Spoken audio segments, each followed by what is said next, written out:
ने पढ़ा था कि लक्ष्मण ने जो था परशुराम की बात का जवाब दिया था कि अगर आप मुझे बच्चा समझ के छोड़ रहे हैं तो मैं भी आपको क्यों छोड़ रहा हूँ, क्योंकि आप एक ब्राह्मण हैं और ब्राह्मण पर हमारे वंश के अंदर वार नहीं करते हैं, क्योंकि उनको मार देते हैं तो पाप लगता है, अगर उनसे हार जाते हैं तो बेइज्जती होती है। तो उनकी ये सब बातें सुन करके परशुराम को बड़ा गुस्सा आया था, जो हम यहाँ पर पढ़ रहे थे। तो अब वो गुस्से के अंदर भर के बोले थे, क्या कहा था उन्होंने, सुनो अब ध्यान से। अब वो लक्ष्मण से नहीं कहते, अब वो कहते हैं कौशिक से। कौशिक मतलब कौन है बेटा, यहाँ पर हैं जो राम और लक्ष्मण के गुरु थे, विश्वामित्र, ये कौशिक उनका नाम है।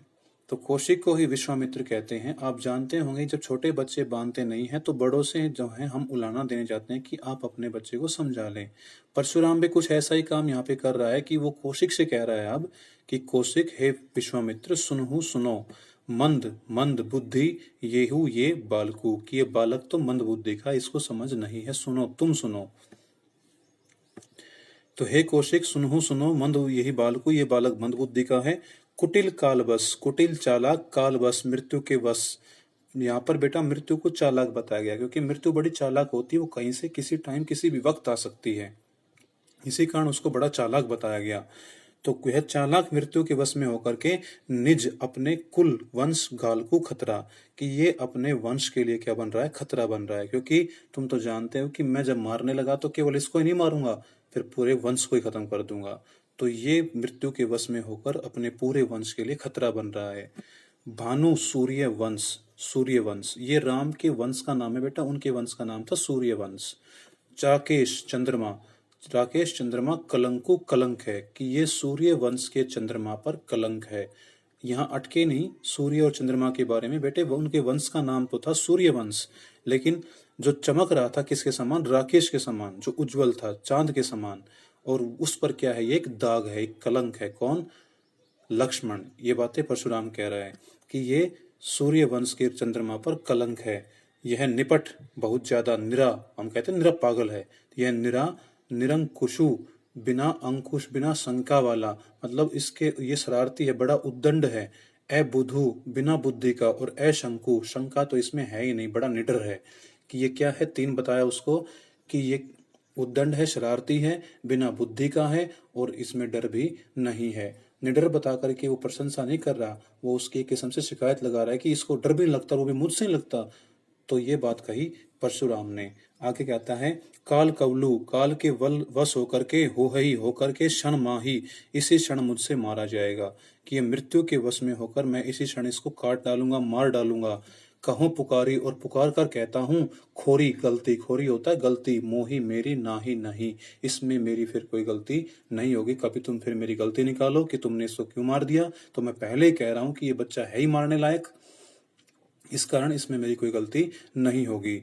तुम, अगर तुम हटकहु हटा करके, जो जो चहु चाहते हो उबारा बचाना, अगर तुम इसको हटा करके उबारना चाहते हो, मतलब इसको हटा करके मुझसे बचाना चाहते हो, उबारना होता है बचाना, अगर तुम उसे मेरे क्रोध से बचाना चाहते हो तो कही कहो, प्रतापु, प्रताप, मेरा प्रताप, क्या मेरा प्रताप है, क्या मेरा बल है, क्या मेरा गुस्सा है, हमारा, हमारा मतलब मेरा। तो अब क्या कहते हैं कि वहां पर परशुराम जी विश्वामित्र से कहते हैं कि बताओ इसको, अगर तुम मुझसे बचाना चाहते हो, कि क्या तो मेरा प्रताप है, कि कितना नाम है दुनिया में मेरा, क्या मेरा बल है, कितना बल है मेरे अंदर, कितना गुस्सेल व्यक्ति हूं मैं, तो बता इसको। तो बेटा ये सारी बातें उसने किससे कही, ये उसने विश्वामित्र से कही कि ये बालक तो समझने वाला है नहीं, इसमें तो बुद्धि है नहीं, तो तुम ही समझाओ कि मैं कौन हूं।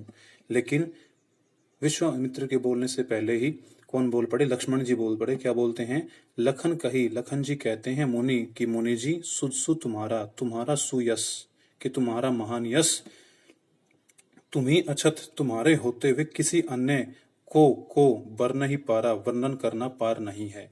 अर्थात तुम्हारे होते हुए तुम्हारे यश का वर्णन करना किसी और के वश की बात नहीं है। क्योंकि कितनी देर से तुम ही वो कह रहे हो कि मैं कौन हूँ, मैं किस, क्या क्या बताया उसने, कि मैं क्षत्रियों के दुश्मन के नाम से विख्यात हूँ, बाल ब्रह्मचारी हूँ, मैंने भुजाओं के दम पर ये कर दिया, मैंने सहस्त्र बाहु को मार दिया। तो तुम्हें अपने मुंह से बार बार अपनी बड़ाई कर रहे, ये क्या बताएगा तुम्हारा प्रताप, बल और रोष। तो तुम ही तुम्हारे होते हुए किसी और के वश में नहीं है तुम्हारे यश का वर्णन करना।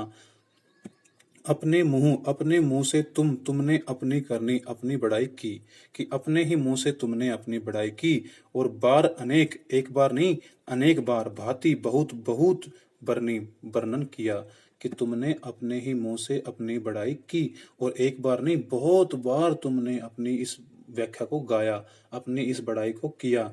नहीं संतोष की, अभी अगर तेरा पेट नहीं भरा हो, अगर अब भी तुझे संतोष न हुआ हो, तय पुनि कुछ कहूँ, तो और थोड़ी सी बड़ाई कर लो, तो पुनि कुछ कह लो, और कुछ ज्यादा फेंक लो। जनी क्यों रीस गुस्से को रोकी रोक करके दुसह भयंकर दुख दुख को सहु सह रहे हो, क्यों बेवजह गुस्से को अपने अंदर रोक करके भयंकर दुख को सह रहे हो। मतलब यहाँ पर लक्ष्मण यही कह रहा है कि तुमने अपने मुंह से बड़ाई बहुत कर ली, अगर अब भी आपका पेट नहीं भरा तो और कह ले, क्यों बेवजह उस गुस्से को अपने अंदर दबा करके भयंकर कष्ट को सहन कर रहा है। और आगे कहते हैं वीर वृत्ति, तुम वीर वृत्ति हो, मतलब वीरता के व्रत को धारण किए हुए, तुम्हारे पास धनुष है, कुलाड़ा है, बाण है, इस कारण तुम वीर वृत्ति हो। तुम धीर धैर्यवान हो, क्षोभा, और गुस्सा तो तुम्हारे अंदर है ही नहीं, कि तुम गुस्सा तो करते ही नहीं हो। मतलब इन बातों से भी उनके ऊपर क्या कर रहा है, कटाक्ष कर रहा है। गुस्सा तो करता ही है, धैर्यवान भी नहीं है, गुस्सा भी कर रहा है, तो और वीरवर्ती तो अपने आप को बता ही रहा है, तो वो भी कटाक्ष कर रहा है। कौन? लक्ष्मण, कि तुम वीरवर्ती हो, धैर्यवान हो, और गुस्सा तुम्हारे अंदर है ही नहीं, इसलिए ऐसे व्यक्ति, इतने महान योद्धा को गारी देत न पावहु शोभा, गाली देना शोभा नहीं देता। क्योंकि उसने ऊपर कहा था लक्ष्मण से क्या, कि तुम कलंक हो, तुम क्या हो, ये कहा था यहाँ पर कलंक हो, तुम क्या हो, शरारती हो, बिना बुद्धि के, असंख्य हो। तो बेटा ये क्या थी, उसके लिए गाली थी, कि गाली देना ऐसे लोगों को शोभा नहीं देता। किनको? जो वीरवर्ती हो, धैर्यवान हो और अशोभा हो, तो गाली देना आपको शोभा नहीं देता। तो अब ये जवाब दिया लक्ष्मण ने। और आगे क्या कहते हैं, बहुत बड़ी बात कहते हैं, देखना ध्यान से बेटा, क्या कहते हैं कि सूर योद्धा, पहले भी आया था, सूर होता योद्धा, समर युद्ध में, योद्धा युद्ध में, करनी करता है कर ही कार्य, कि योद्धा जो होता है युद्ध भूमि में अपने कार्य करता है। और सीधी सी बात है कि योद्धा का युद्ध भूमि कार्य क्या होता है, लड़ाई करना। कहीं न कहता नहीं जनवा वही आपू, अपने आप अपनी बातें, कि वो युद्ध भूमि में जाकर के अपना कार्य करता है, और वहां पर जाकर के अपने कार्यों का वर्णन नहीं करता। और विद्यमान प्रस्तुत, विद्यमान क्या होता है, प्रस्तुत, मौजूद, रणभूमि में, युद्ध में, पाई पा करके, रिपु शत्रु को, कि शत्रु को रणभूमि में प्रस्तुत पा करके, कायर कथी प्रतापु, अगर कोई अपने प्रताप का वर्णन करता है, अगर कथा का वर्णन करता है, तो वो क्या होता है, कायर कहता होता है। तो बेटा इस तरह से लक्ष्मण ने अप्रत्यक्ष तौर पे परशुराम को क्या बताया, कायर बताया। तो मैं आशा करता हूँ आपको ये दोहा समझ में आया होगा। फिर देखिए एक बार, उन्होंने कहा था कि योद्धा युद्ध भूमि में जाकर अपने कार्य करता है, न कि अपनी बड़ाई अपने आप करता है। और जो दुश्मन को सामने पाकर के अपने गुणों का वर्णन करे, तो समझ लो उसके अंदर लड़ने की हिम्मत नहीं है, वो क्या है, एक अपने आप में कायर है। तो तुम भी क्या हो, कायर हो, कि तुम इतनी देर से बातें किए जा रहे हो कि मैं ये कर देता हूँ, वो कर देता हूँ, ऐसा कर देता हूँ, वैसा कर देता हूँ। तो बच्चों ये उन्होंने फिर से व्यंग किया किसके ऊपर, परशुराम के ऊपर। एक बार फिर से पूरा देख लेते हैं। तो लक्ष्मण ने, परशुराम ने कहा था गुस्से में आकर कौशिक से, विश्वामित्र से, कि सुनो यह बालक मंदबुद्धि का है, जो कुटिल काल के वश होकर के अपने कुल के लिए खतरा बनता जा रहा है। ये सूर्य वंश के चंद्रमा पर क्या है, कलंक के समान है। यह बहुत ज्यादा शरारती, बिना बुद्धि का और निडर है। यह काल के वश में होकर इसी क्षण मुझसे मारा जाएगा। और पुकार कर साफ साफ कहता हूँ कि इसमें मेरी कोई गलती नहीं होगी। अगर तुम इसको मुझसे हटा करके फिर से बुझाना चाहते हो, तो इसको बताओ क्या मेरा प्रताप है, क्या मेरा बल है, क्या मेरा गुस्सा है। यह सुनकर के लक्ष्मण जी बोले, हे मुनि जी, आपके यश का वर्णन आपके होते हुए किसी और के वश में नहीं है, उसका वर्णन करना। अर्थात तुम ही अपने मुंह से बहुत बड़ाई करते हो। अपने मुंह से तुमने अपनी बहुत बार बड़ाई की, और एक बार नहीं अनेक बार, भांति बार, बहुत बार तुमने इसका वर्णन मेरे सामने किया। नहीं संतोष, अगर अभी आपको संतोष नहीं हुआ, तो बिना दोबारा से फिर से अपना वर्णन कर लो, और कुछ कह लो, और कुछ बता दो अपने बारे में। क्यों बेवजह गुस्से को रोक करके भयंकर दुख को अपने अंदर सहन कर रहे हो। तुम धैर्यवान हो, तुम वीरवर्ती हो, धैर्यवान हो, अशोभा, मतलब शोभा तुम्हारे अंदर है ही नहीं, इसलिए आपको गाली देना शोभा नहीं देता। और बता दूं कि जो योद्धा होता है वो युद्ध भूमि में अपना कार्य करता था, लड़ाई करता है, अपने गुणों का वर्णन नहीं करता है। और जो शत्रु को विद्यमान पाके रण के अंदर अपने गुणों का वर्णन करता है, अपने प्रताप का वर्णन करता है, तो वो वीर नहीं होता, वो क्या होता है, कायर होता है। तो बच्चों ये थे यहाँ तक हिंदी। आगे क्या कहते हैं लक्ष्मण, वो हम अगले प्यारे में जानेंगे।